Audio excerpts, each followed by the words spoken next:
Why Marvel canceled Young Thanos, Eternals 2, and the No, I heard Celestial. that you were meaning to get in touch with me, but I thought they were gonna do Eternals 2. That was actually a pretty good movie. then I heard you were dead. And I also heard that you were a king and various other things. But the fact is, you and I are not the sort people understand. The sort people fear. Now I got the information that I need, and now I have to break your neck. It's just the Damn. way it is. I'm just a messenger.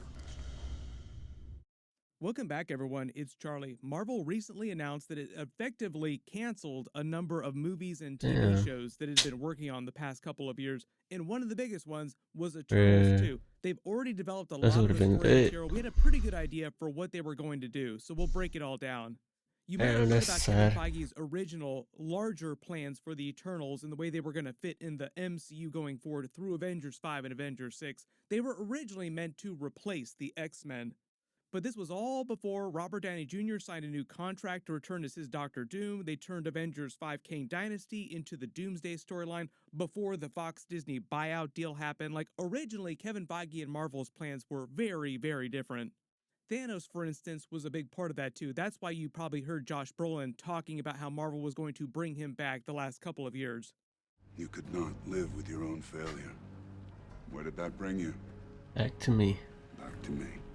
If you're brand new to the channel, be sure to subscribe to get all the videos. We're just starting to hear about all the movies and shows that Marvel has canceled. They're pretty quiet about that most of the time. Usually you just never hear them reference stuff ever again. Like, hey, what happened with all those post-credit scenes that went nowhere? How come you didn't pay those off? Because their movies, their sequels, got canceled.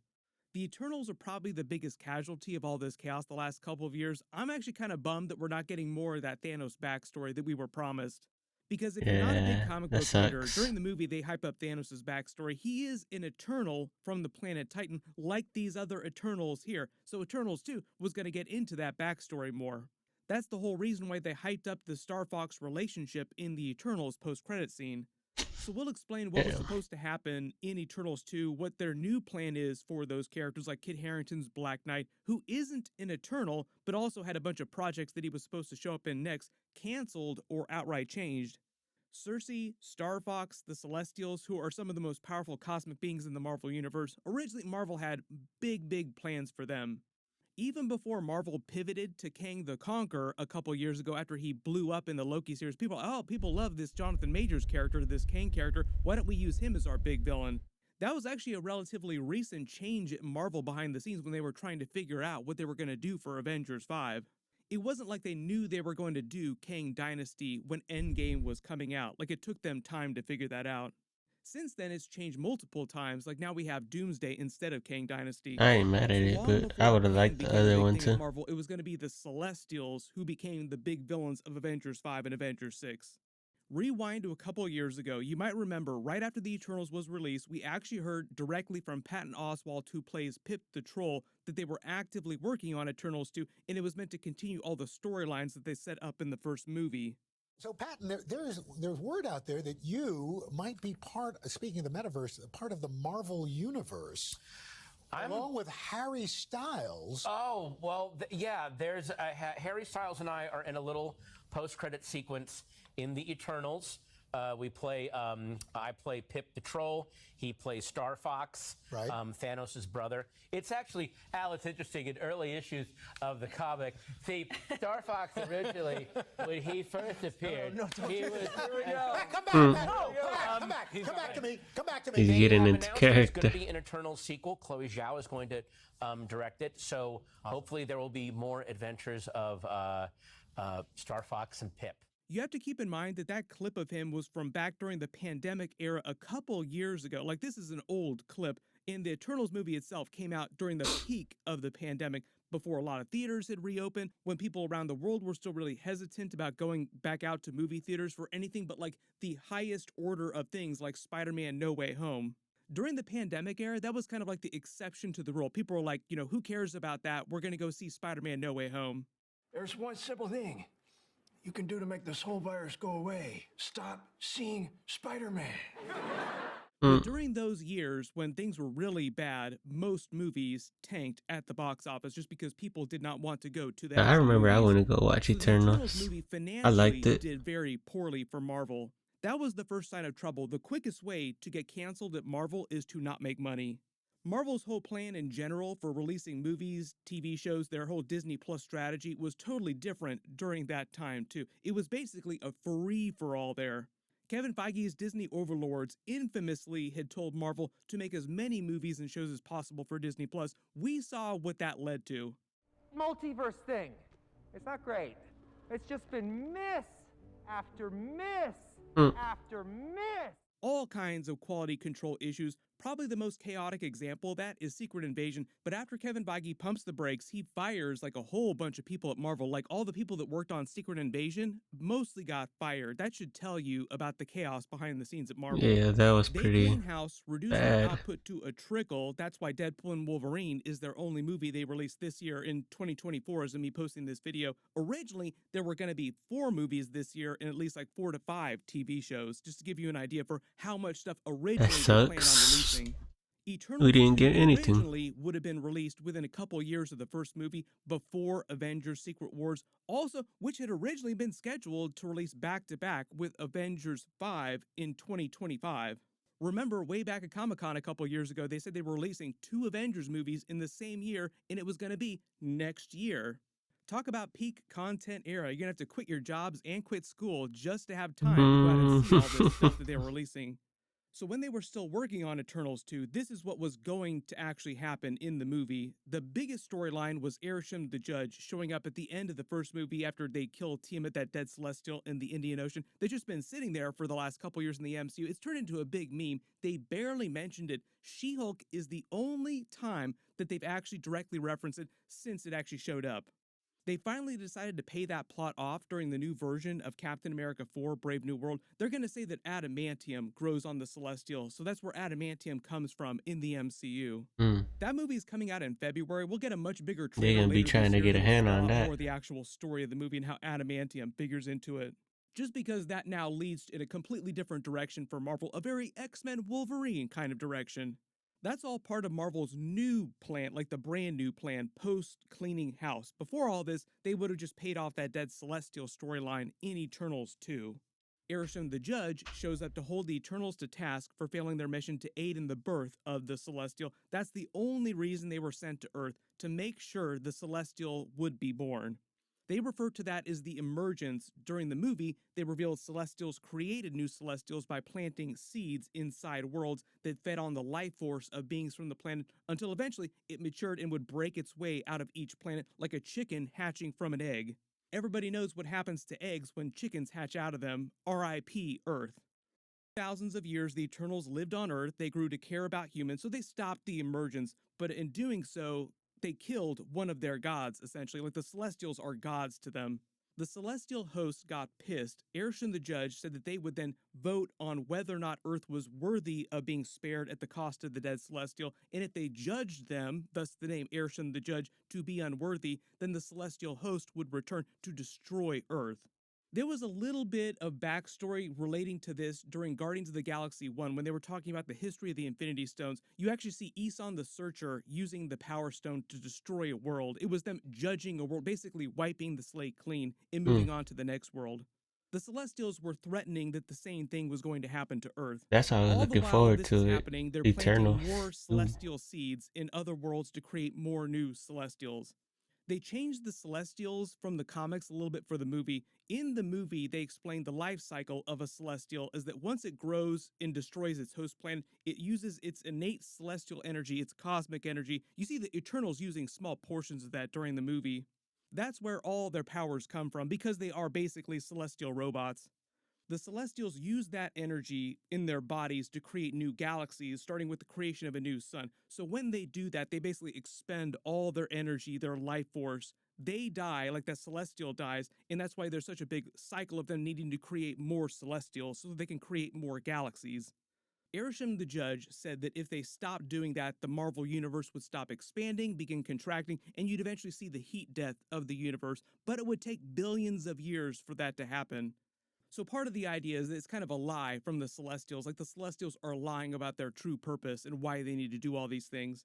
In the post-credit scene, Star Fox, Thanos' brother from Titan, played by Harry Styles, reveals that he's another Prime Eternal like Cersei and Ajax. He's got the special celestial core that enables him to communicate with them directly. He's going to help Druig, Thena, and Makari find the Celestial Forge, this place that's the Celestials' home base, and save their friends and stop the Celestials from coming back to destroy the Earth. That movie would have released around Avengers 5, so the idea is because they wanted to turn the Celestials into the big villains of Avengers 5, Avengers 6, and beyond, is that they probably would have failed to stop the Celestials at the end of Eternals 2, then the Celestials would have threatened to actually come back to Earth, and it would have spun up into a much bigger Avengers crossover movie with the Eternals. All the heroes, all hands on deck, a bunch of giant Celestials just showed up, threatening to completely destroy the planet, again. The next big That would have been lit. storyline they would have paid off was Thanos' connection with Star Fox. So Harry Styles, bit of a stunt casting. I'm not a big fan of his acting, but they would have explained why he's Thanos' brother in the MCU in the rest of Thanos' backstory. Because they also revealed that the Eternals are just celestial robots which should not be capable of biological reproduction. All the MCU story behind all these characters is vastly different. In the comics, the Eternals are not robots. They can have children the normal way.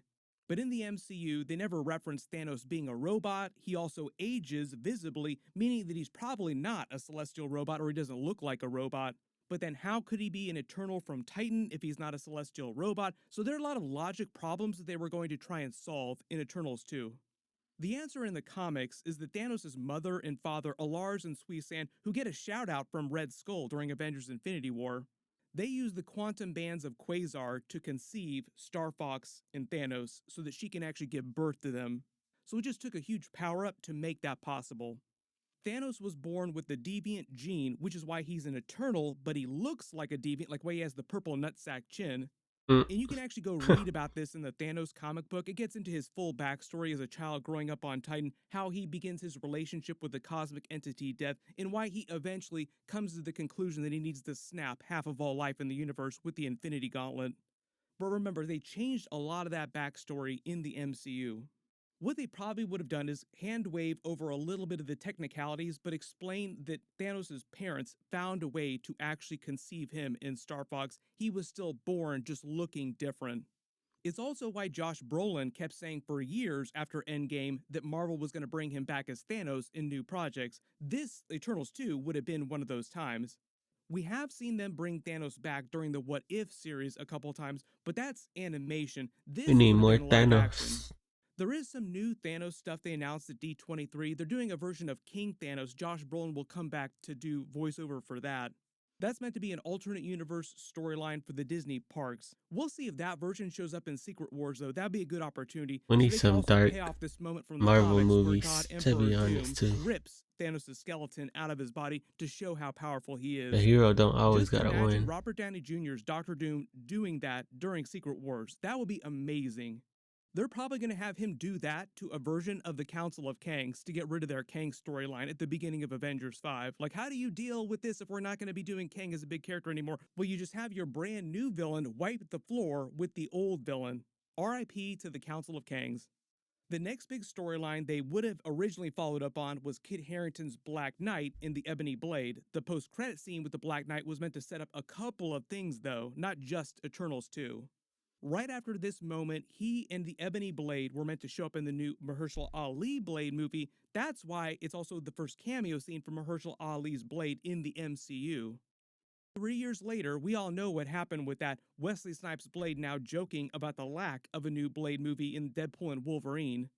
There's only been one Blade. There's only ever going to be one Blade. That movie would have essentially turned him into Black Knight, Vampire Hunter. Blade was meant to lead a darker supernatural team-up in the MCU like Midnight Sun style. That still might happen, but they have to release the Blade movie first, and who knows when that's going to happen. So I'm not expecting a Midnight Suns project till after Secret Wars at the rate that they're going. Kit Harington's Black Knight was also supposed to show up in Avengers 5 and Avengers 6 with Cersei. They were both on the Avengers team in the comics for a while. Those plans have since been canceled. Marvel's whole plan for the next 2 Avengers movies changed dramatically, which I talked about earlier in this video. Like, this is all long before the Russos agreed to come back, Robert Downey Jr. agreed to come back. And here's where we get to some of the bigger changes behind the scenes at Marvel. Originally, when Kevin Feige started developing the Eternals movie back around the time Captain America Civil War was coming out in theaters, that's how early they started developing the Eternals. At the time, Disney had not yet started to consider buying Fox. That whole process didn't start till a couple years later, so legally, Kevin Feige couldn't make any plans involving the X-Men. So when they started developing the Eternals, originally they were meant to be the replacement in the MCU for the X-Men because Kevin Feige assumed at the time they'd never get those characters back. You have to remember this is way back around 2015, 2016. And Marvel wanted to pivot to totally new characters and concepts after Avengers Endgame. We saw a little bit of that play out during Marvel Phase 4. You cannot get any more different from Avengers, the first 3 phases in the We need Infinity to watch Saga, Moon Knight. than We the need Moon Eternals. Knight They're season like a 2 super too. weird group, just like the Inhumans. And a lot of you who have been following the development of all the Marvel movies for a long time might remember that even before they thought to do the Eternals, that Kevin Feige fought a war with Ike Perlmutter at Marvel over the Inhumans. You have to remember around 2014, 2015, Ike Perlmutter is still Kevin Feige's boss. They want to find their replacement for the X-Men to compete with the Fox X-Men movies, and Ike Perlmutter wanted that to be the Inhumans. Kevin Feige famously hated the idea, but because he wasn't the boss of Marvel at the time, like Kevin Feige didn't actually control that at the time, he was forced to put an Inhumans movie into development, which is why during this Marvel Phase 3 announcement back at Comic-Con, I think it was 2014, 2015, you see that they originally planned on releasing an Inhumans movie between Avengers Infinity War and Avengers Endgame. Zoom and enhance, you also notice that the Captain America Serpent Society joke is still up here on the board too. This was actually from their Comic-Con panel that year. This was actually meant to be Civil War. But they are doing the Serpent Society during Captain America 4, so the joke's on us now. Giancarlo Esposito is playing Seth Volker, aka Sidewinder. He'll be the Oh, that's gonna be creator, good. the leader of the Serpent Society during the movie. So way back between 2014, even like up to A 2016, good the villain. Inhumans, the Eternals are like both of Marvel's plans for replacing the X-Men in the MCU. Everybody remembers what happened after that though. Ike Perlmutter famously got fired, like basically removed from his position. Kevin Feige gained full control over Marvel Studios, like the movie, the TV stuff, with a few references bringing them back, like we saw a brief cameo scene during Doctor Strange Multiverse of Madness. So they're not completely gone, but like they're not planning on making an Inhumans movie anytime soon. So it wasn't like Kevin Feige completely threw them in the trash bin, like he's willing to bring them back for cameos. Then a couple years later, the Fox Disney buyout deal did wind up going through. They were able to change their long-term plans and eventually pivot to the X-Men like they want to now during Marvel Phase 7, like become the They Mutant got to. Saga after Secret Wars. Part of the reason, though, that The it's taken mutants so are the long for that to best. happen, like why they didn't do it right after Avengers Endgame, is because they'd already started spending all this money in developing the Eternals, so they had to release that movie anyway, and there were a lot of legal contractual issues preventing them from recasting everyone right away, like right after the deal went through, around the time Avengers Endgame came out. So that's why it's taken them so long to do more X-Men stuff inside the MCU. Kevin Feige's kind of built that into his current plan and used sort of what's happening right now to give all those Fox Marvel characters their own version of Avengers Endgame, Spider-Man No Way Home, like X-Men No Way Home or X-Men Endgame. Like, we're not quite ready to do X-Men yet on a creative or a legal, like a contractual level, so we'll do a little bit of cameo work, thus the opportunity to bring back Chris Evans as his Johnny Storm from Fantastic Four. Kevin Feige says it typically takes them about 5 years to develop a good movie, so overarching plans like really big stuff, Avengers movies for instance, take even longer than that. That's why things have seemed so chaotic the last several years and why it seems like their plans have changed so much. They're way less organized than you normally think they would, being such a large corporation that makes so much money. But everyone pour one out for the Eternals. I'm sure we'll see a couple of those characters come back in cameo scenes, but obviously their overarching plans for what's going to happen with everything going forward have changed dramatically. So everybody let me know in the comments, how do you want them to pay off the Eternals characters going forward in like the Kit Harington Black Knight They character? should just bring them Like back I said, later there's still on. some chances that they could bring that character back through like Moon Knight Season 2 or like a Midnight Suns project. So there's still places where like the real big, really cool characters can also come back. Whatever they wind up announcing, of course I will do videos about it. There's a bunch of big stuff coming up though. We just got a brand new Fantastic Four teaser trailer video, so click here for my video for that, and click here to learn about all the Deadpool and Wolverine alternate endings, deleted scenes, and deleted storylines. Is it?